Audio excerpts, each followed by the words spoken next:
not sure that I want to do this anymore.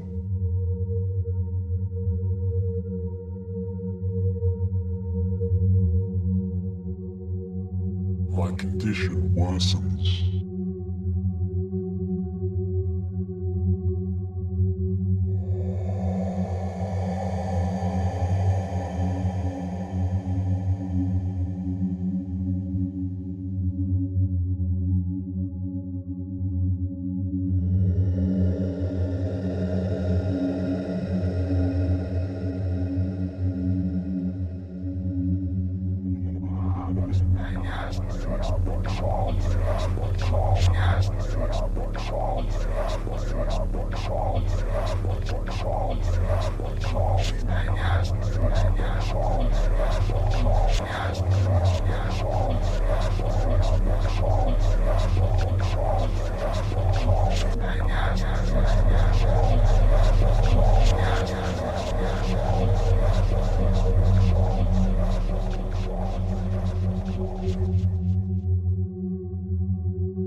Magic is better.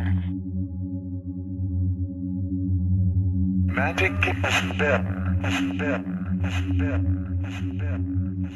Magic is better. Bucket.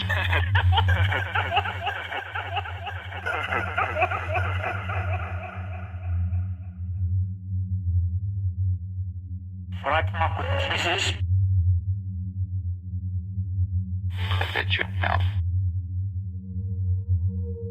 I bet you down. I bet you down.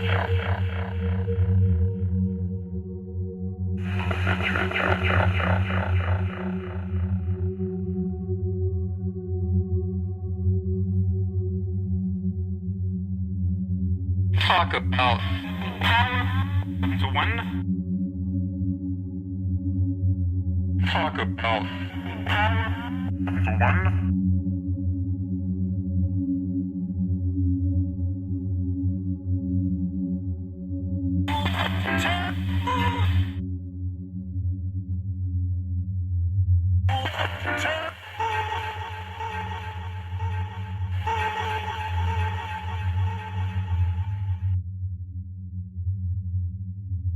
Thought it caught up to heaven.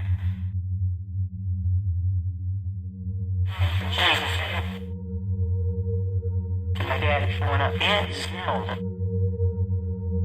From Babylon.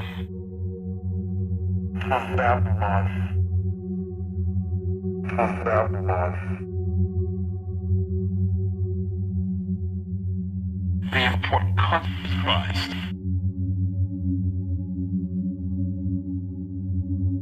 Just heaven.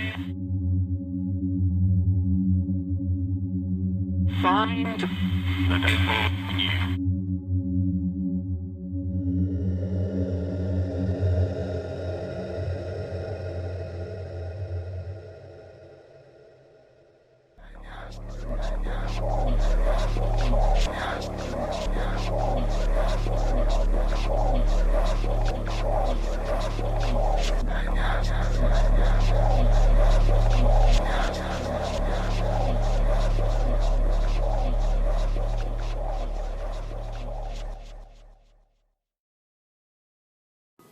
And I am 72 years old. I have never been real, what I would call religious.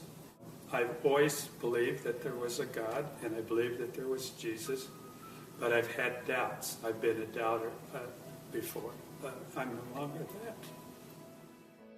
And this happened to me in 2005, so that was 6 years ago.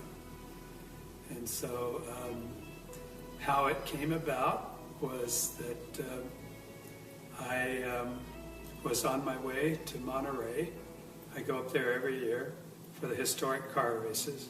While I was stopped at the stoplight, I had a pain that started in my jaw, right in the mandibular area, went down my jawbone, down my carotid artery, and into my chest. I said, "Whoa, this is strange." my friend and his wife said, "What's wrong with you?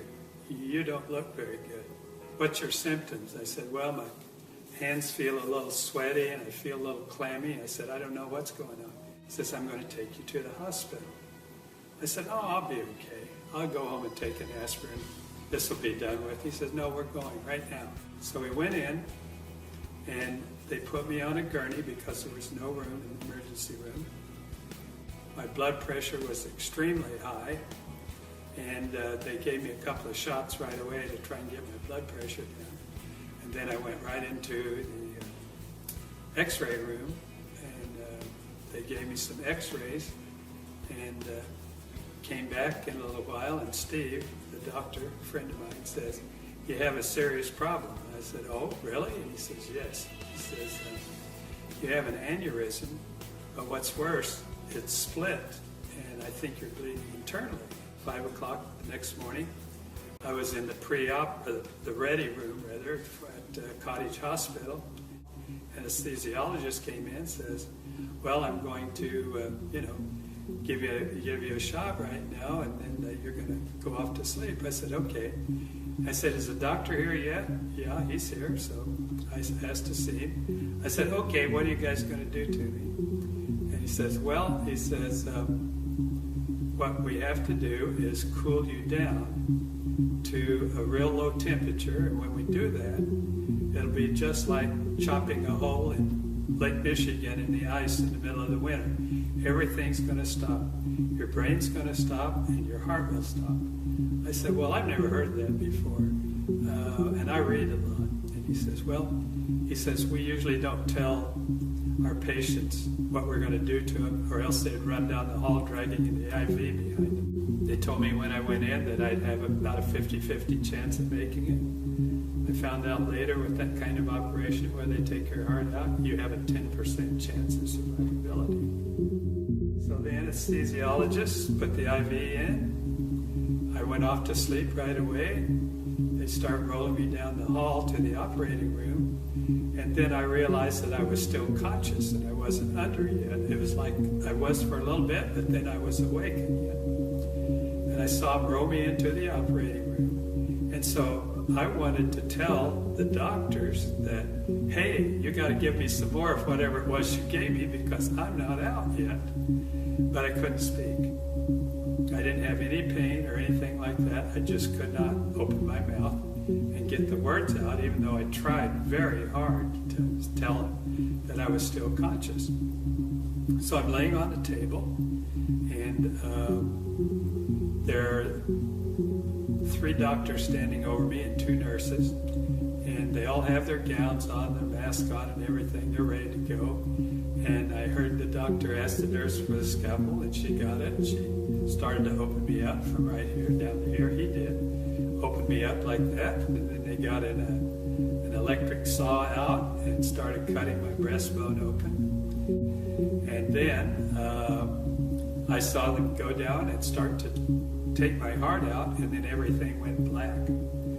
But I was still conscious, but I couldn't see anything. And it was like a heavy black fog, and I'm just standing there looking around. I couldn't figure out what to do next or what was going to happen next. Right then, 2 beams of light came over my right shoulder. So I started to turn around and look over my shoulder to see where it was coming from.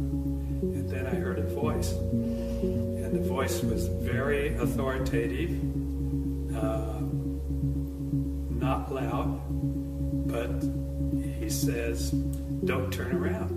And I'm thinking, well, why not? And he says, "Don't turn around because if you see my face, you'll have to stay here." And he says, "Now, that'll be okay if you stay here, but I have a job for you. And if you disobey me, I won't be happy." And he says, "You don't want to see me unhappy." So I said, "Yeah, well, okay. I better pay attention and do what he says." And then I said, "I know who you are." He said, "Oh, you do?" And I said, "Yeah."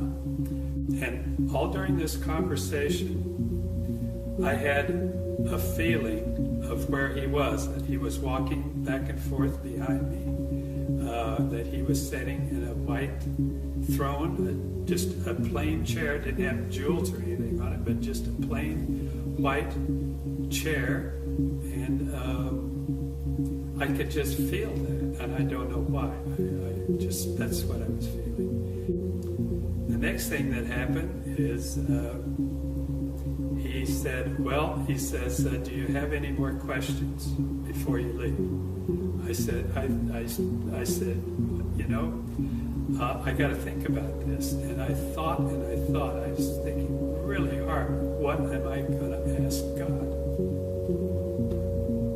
Couldn't think of anything. I wanted to be really smart enough to ask him something very pertinent. And so I said, well, I'm going to have to revert to an old cliche. What's the meaning of life? And he starts laughing again. I said, what's so funny now? And he says, well, I don't know why, but a lot of people ask me that question, and it's really real simple. But I tell you what, when you come back, we'll sit down. You can ask me all the questions that you ever will have.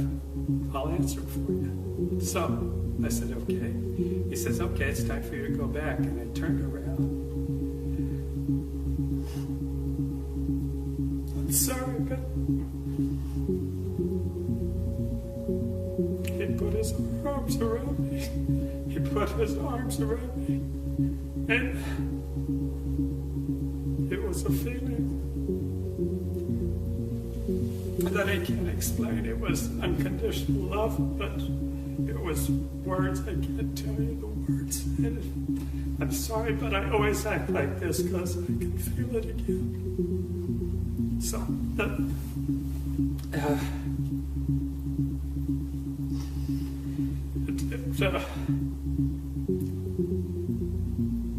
it changed my life.